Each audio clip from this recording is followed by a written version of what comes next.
Turi ku munsi wa mbere igenekezo rya gatanu gitugutu mwaka wa 2020 inshuti n'abakunzi ba televiziyo Renaissance turabaramukije twongera tubaye ikaze muri ano makuru agizwe na zimwe mu ngingo nkuru zikurikira. Ihagarikwa n'ifungwa rya Fabiano Banshijyanino yahoze ari umushinga amateka riteye umutima uhagaze abaharaniye agateka ka muntu umushingwa manza Dieudonné Bashahishize akabona ko ari guhonyanga amategeko n'amabwirizwa yubahiriza agateka kazi na muntu.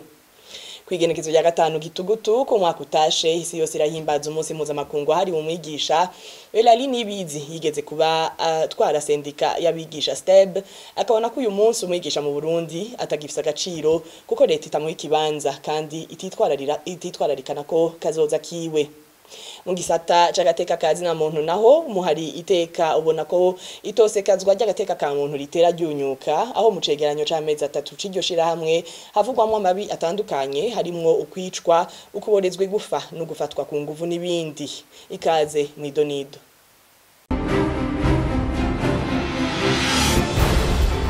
Ndasubiye kwa ikaze murano makuru. Fabiano Banshijyanino yahora ari umushinga amateka mu kiringo giheze yaratawe mu mvuto kuri wa gatanu w'indwi twaraye dusozereye yabajijwe n'inyamiramabi ziri kumwe n'igipolisi ciperereza kuri komisariya y'igipolisi mu gisagara ca Bujumbura mu nyuma cashigwa mu gasho. Kimwe mu vyo yagirizwa ni kuba yaragwanije kuwahoza ari umukuru w'igihugu Petero Nkurunziza yogigwa imboneza y'amaho yo gukunda igihugu akongera akamwagiriza ko yakoze ubwicanyi. Iyi nkuru tuyibaze Thierry Bigirindavyi. Inyuma y'umutaga kuri wa gatandatu n'intwazangabo mu gipolisi yinjira mu rugo rwahoza n'umushinga amateka Fabiano Banshijyanino akamubwira ko mukeneye ikintu baje kuganirira kubiriwe naho atamutaye yo kumuhagarika yari yitwaje. Fabiano Banshijyanino yaciye agamburuka bagenda bajanye ku biro by'igipolisi gikukira igisagara ca Bujumbura komisariya municipale de la police. Inyuma y'amasaha make yumvirizwa n'abapolisi b'inyamiramabi bari kumwe n'abakozi b'iperereza wahoze ari umushinga amateka yatoye mu ntara ya Bubanza ku mugoroba yaciye aje gufungirwa mu biro by'igipolisi kijeje amatohoza BSR. Yabajijwe kuvyo yigeze kuvugira mu nama nshinga amateka mu kwezi kwa kabiri no mwaka aho umushikanganje ubutungane yari yamusaje gusigura mu nama nshinga amateka integuro y'itegeko rigimboneza yamaho yo gukunda igihugu wahoze ari umukuru w'igihugu umuhisi Petero Nkurunziza. Ico gihe nkuko bashinga amateka mu kazi kabo ka misi yose basanzwe babigira mu gutora amategeko babanje kuyahanahana kw'ivyumviro, Fabiano Banshijyanino yameshe ko Petero Nkurunziza ubwicanyi bwaranze intwaro yiwe butotuma agirwa imboneza yamaho ahubwo yarakwiye gushigwa imbere y'intahe. Harabaye ubwicanyi burenze, abantu baratabwe mu nzuzi, abantu barahambwa ibipande ku ntwaro yiwe. None umuntu yovuga ngo abantu bazimanganye, uyu muntu yari korakora ko byukuri ngo abimboneza yamaho abantu aboza bafatira kuri ivyo bagakora uko. Ikindi nongera mu kanwa kiwe nyene yarivugiye abazopfa nk'ivimwijira, yarivugiye abantu bamuciri. Iyo niranga iyo ninuze nziza yuko yohabwa ico kidari mu bihe nk'ivyo. Abarundi bo musi bagatizabo bari mu mahanga bagowe mu buhungiro biragaragara neza yuko hari hantu yeshuwe. Uravye neza amashirahamwe yatekazi na muntu amashengero nayo yarashikiriwe imigambo yacitse ibipande. Mwumva koko muri iyo ntwaro harabaye ibintu bigaragaza neza yuko umuyobozi wayo yarakwiye muri ko mutekaniriza. Abantu barapfuye bishwe n'inzara iraba idifaranga ndisigaye ingana muri kino gihe mu gihugu. Nta kintu na kimwe mu Burundi no munsi kiriho kiboneka gifatika umuntu yofatirako. Uburundi ni igihugu ca mbere cy'ibiturire biravugwa hose, kiri mu bihugu bitatu vya nyuma bikenye. None uko kwigisha gukunda igihugu yarabikoze mugabo yareshu sivuze ko biri rero je kidari no kuri simba nako kibereye umukuru w'igihugu wa kino gihe kuko ndabona ashobora mbere kuja imbere y'intahe. Uko gushikiza ivyumviro uko avyumva atari y'umunwa mu gihe abandi bashinga amateka batari bake batavyubahuka nico catumye bamwe mu banywanyi w'umugambwe CNDD-FDD uri ku butegetsi batihanganira utiyumvira co kimwe nabo bamugumanira inzigo. Ikindi yabajijwe ko nukuba yaragirije leta gutoteza abarundi bahungutse bavuye mu gihugu ca Republika ya Demokarasi ya Kongo hamwe no kugirisha inama bitemewe n'amategeko. Kuri uwo munsi nyene wa gatanu wahoze ari umushinga amateka yatowe mu runana mizero y'abarundi yari yaramutse atuma akamenyesha makuru kugira agire ico avuga ku nkuru yari yaciye ku rubuga rwa YouTube imwagiriza gutuka umukuru w'igihugu, ariko iyo nama ikaba yari yaburabujwe n'urongoye zone Ngagara Imerde Ndikuriyo. Imyaka 5 Fabiano Banshijyanino yamaze mu nama nshinga amateka kuva mu 2015 gushika mu 2020 yaranzwe no kutajya umunwa hageze gutora amategeko be no kuvugira abanyagihugu cane cane abariko baratotezwa, abahagarikwa bidakurikije amategeko hamwe n'abanyuruzwa bakabugwa irengero ryabo. Naho ico gihe yaserukira abanyagihugu Uburundi bwari mu bihe bitoroshe, Fabiano Banshijyanino ntiyigeze avugira umuvumbi kumuvumba. Uno munsi ukabugize wa gatatu ari mu mvuto. Benshi mu bakurikiranira hafi ibintu n'ibindi bavuga n'uruganda rwa televiziyo Renaissance bakabona ko iryo hagarikwa rya Fabiano Banshijyanino ricafuriza ubusa ishusho ry'ubutegetsi bw'u Burundi, mu gihe inama ya ONU ijeje gataya kazira muntu yimirije kumenyesha ihagaze kwiyongerwa ikiringo ry'umugwi wa ONU ugira amatohoza ku vyaha biba mu Burundi. Iryo hagarikwa kandi ry'uwahoze ari umushinga amateka ribaye mu gihe ishirahamwe rya Buraya ryimirije gusubira kwihweza ivyerekeye ibihano vyari vyafatiwe u Burundi. Arakoze Thierry Bigirindavyi. Ngo ni biterasoni kubona wahoza ari umushinga amateka hagarikwa gafungwa kubera ivyumviro vyiwe yashikirije akiri mu mabanga yo guserukira abanyagihugu. Umushinga manza Dieudonné Bashirahishize avyibutse inyuma yaho kuri uyu wa gatanu wahoze ari umushinga amateka Fabiano Banshijyanino afatiwe agafungwa mu gisagara ca Bujumbura. Kubwiwe ngo niho nyangwa ry'amategeko n'amabwirizwa yubahiriza gateka kazi na muntu. Bwa mbere mu mategeko yaba mpuzamakungu canke amategeko yo mu gihugu cy'u Burundi nta muntu n'umwe ico yumvira ashobora kuzira iciyumviro ciwe aseruye. Mu mategeko mpuzamakungu yo mu 1966 akingira uburenganzira bwa muntu ico bita Pacte relatif aux droits civils et politiques, eka no mu masezerano mpuzamakungu avuga ivy'agateka kazina muntu yo 48 ico barakigarukako. Ni navyo vyashizwe mu ibwirizwa nshingiro mu ngingo ya 31 y'ibwirizwa nshingiro rero no munsi bavuga ko ata muntu azira iciyumviro ciwe, ata muntu azira ico avuze. Ariko rero ivyo ni ku banyagihugu basanzwe. Iyo amaze kuba umushinga amateka ntabavuga ivyiwe, abavuga ivyo yatumwe n'abamutoye. Nico gituma mwibwirizwa nshingiro baca bavuga ko atamushinga amateka ashobora gukurikiranwa azira ico yavugiye mu namashinga amateka bazi bibazo canke ico yanditse mu kazi kiwe. Ivyo vyari mwibwirizwa nshingiro ry'u Burundi ryo muri 2005 mu ngingo y'150. Mwibwirizwa nshingiro ry'ubu vyanditse mu ngingo y'155. Ndetse n'ivyo gusa mu mategeko agenga inama nshinga amateka yariho hagati y'ibihumbi 2015 n'ibihumbi 2020 birasubira bigasigura neza bishimangira ibiri mu ibwirizwa nshingiro, aho muri ayo mategeko ngenderwa ko avuga mu ngingo ya 13 ko ata muntu ashobora gukurikiranwa azira ivyo bintu. Ico rero cyo kudakurikiranwa kiguma gikingira uwo mushinga amateka aba kiriko arakora canke aba yaranarangije n'amabanga yiwe. Rero ni ibintu bibabaje kubona bakurikirana umuntu kumutoteza kubera iciyumviro yashikirije kitari iciyumviro ciwe, cari iciyumviro asangiye n'abarundi sinzi bamutoye.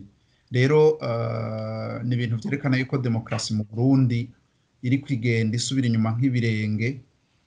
Ahantu barinda bakurikirana umuntu yari umushinga amateka muca mwumva umunyagihugu muto wewe yuko biba vyarayangaye. Umushingwamanza Dieudonné Bashirahishize. Isoko ryo mu Kamenge muri meri ya Bujumbura ryarahiye kuri uyu wa gatandatu uheze. Uwo muriro wamaze amasaha 6 imbere yuko bashobora kuzimya. Igice kitari gito carahiye kiratokombera. Abategetsi batari bake harimo n'umushikiranganje wa mbere barashitse muri ico kibanza. Alangiye mu Bunyoni yaremeye ko iryo soko rizoca risubirwamwo kubakwa mu maguru masha, yemera no kugarukira abo bose babuze ibicuruzwa vyabo. Umuriro watanguye kwibonekeza mu masaha yo mu bucagucagu bwo kuwa gatandatu nk'uko bivugwa n'abari hafi yaho. Uwo muriro watanguye ahari habitswe amavuta yo gutekesha ucutandukira ahari utuzu bacururizamwo ibirato biri mu bwoko bwa plastike ushika hari ibikoresho vyo kubaka. Mu kigwi c'abantu bariko bararaba uko iryo soko ririko rirasha harimwo abadandaza barizwa no kubona ibicuruzwa vyabo biriko birasha.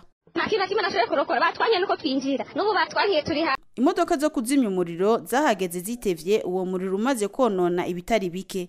Zashoboye kuzimya uwo muriro mu masaha ya saa 4 z'igitondo. Amabarabara ateguriwe gucamwo izo modoka muri iryo soko hubatsemwo utuzu two gucururizamwo. Ivyo bikaba vyatumye bigorana kuzimya uwo muriro.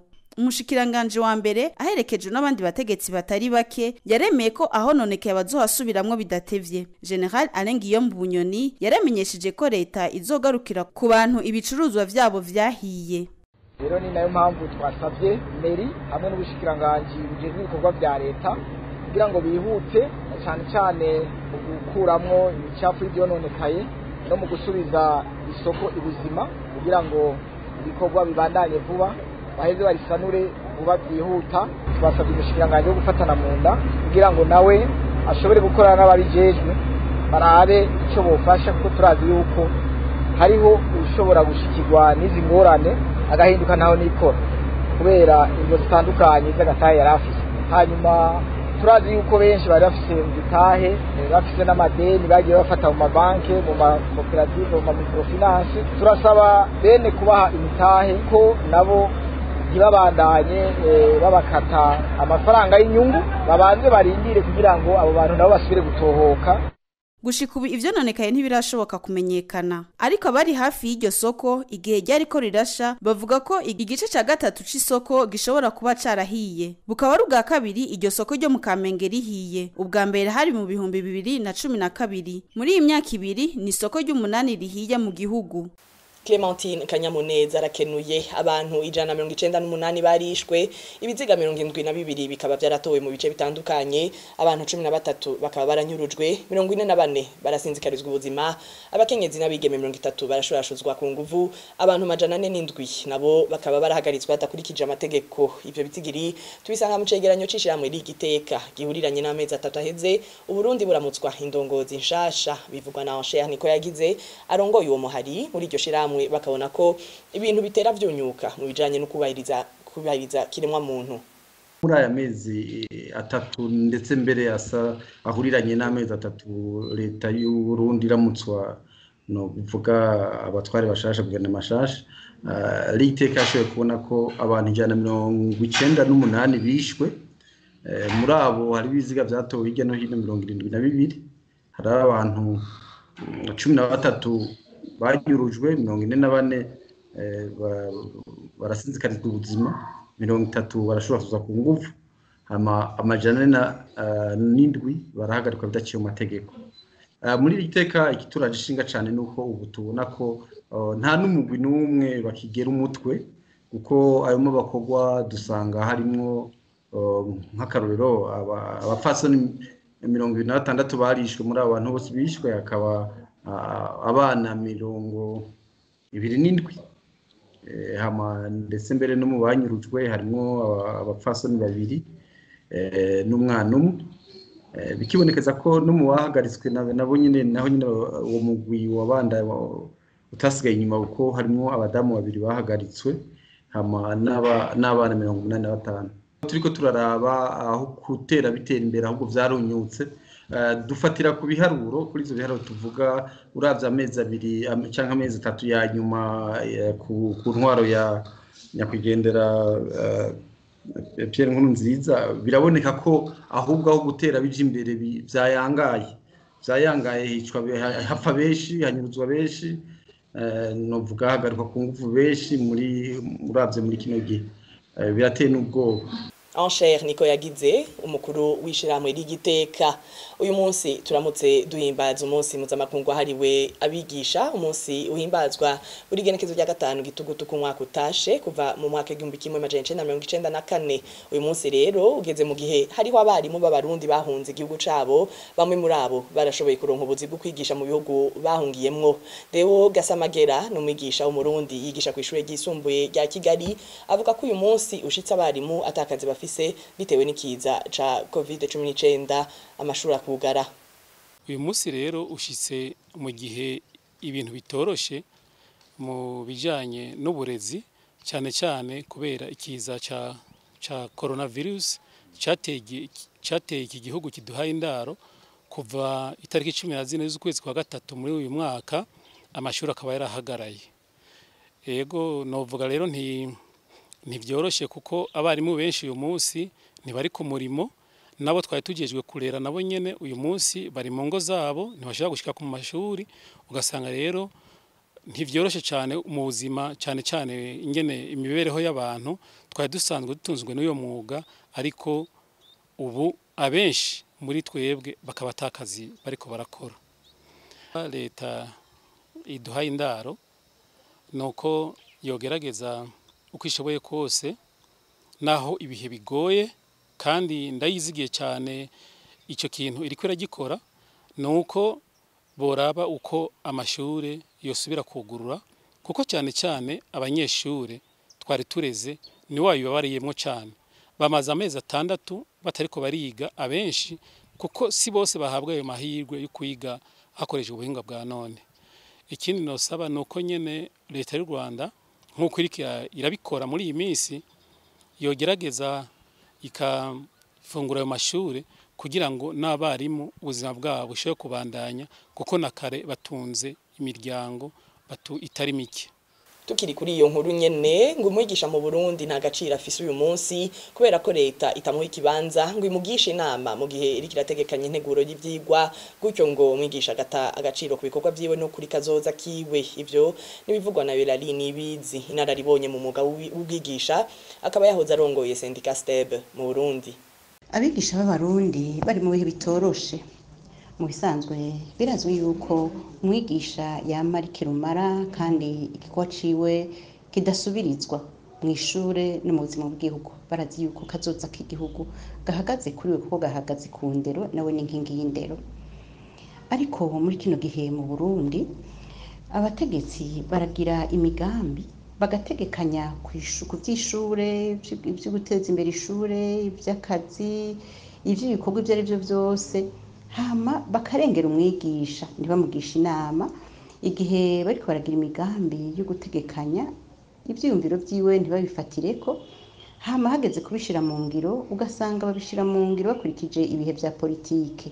Igihe rero bakurikije ibihe vya politike usanga umwigisha bamurengera, bakarengera amategeko, bakarengera ivyo ari bitegekanijwe.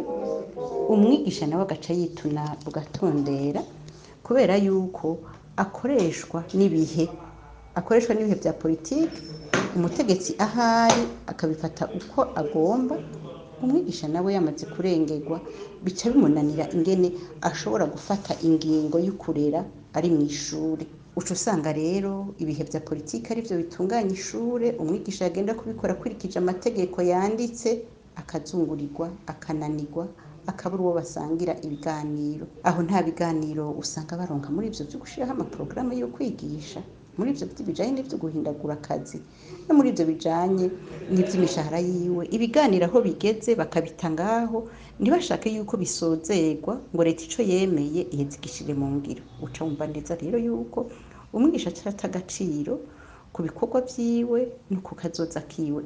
Mu gihugu kibanyi c'u Rwanda naho abagwanyi b'abarundi 19 bo mu Harire Tabara barafashwe n'igisirikare c'u Rwanda. Ivyo byashikirijwe mu itangazo ryo kuri wa gatandatu n'igisirikare c'u Rwanda. Abo bagwanyi bari bajabutse imbibe baciye mu ishamba rya Nyungwe mu karere ka Nyaruguru mu gihugu c'u Rwanda. Kuri rigenekezo rya gatanu gitugutu igisirikare c'u Rwanda cashikirije abo bagwanyi imbere y'umugwi ujeje kugira amatohoza ku mishamirano iba mu bihugu vyo mu karere k'ibiyaga binini. Uwo mugwi ukaba usabwa kandi gusuzuma neza ikibazo hagati ivyo bihugu bibiri.